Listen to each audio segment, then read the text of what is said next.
Astro মানসবিন মোহন। আজকের চন্দ্রমার বিশেষ নক্ষত্রের গোচরে এবং একাদশীর এই বিশেষ তিথিতে আমি আমার কর্ণছেদ সংস্কারটি সম্পূর্ণ করলাম। অনেকে মনে করে কান ফোটানো এটি একটি ফ্যাশন, কিন্তু জ্যোতিষশাস্ত্র অনুযায়ী এর গুরুত্ব অপরিসীম।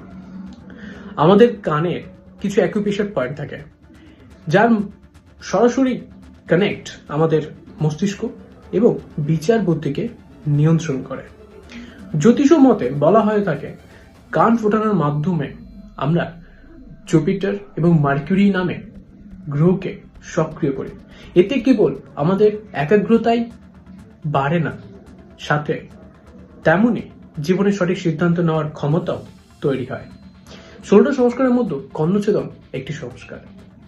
একজন জ্যোতিষী হিসাবে আমি মনে করি নিজেকে জানার ও বদলানোর প্রক্রিয়াটি নিজে থেকে শুরু করা উচিত।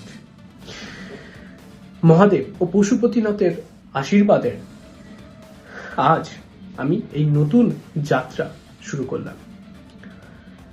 আপনাদের সকলের একাঙ্ক্ষিত আশীর্বাদ আমি কামনা করি। ওম নমঃ শিবায়।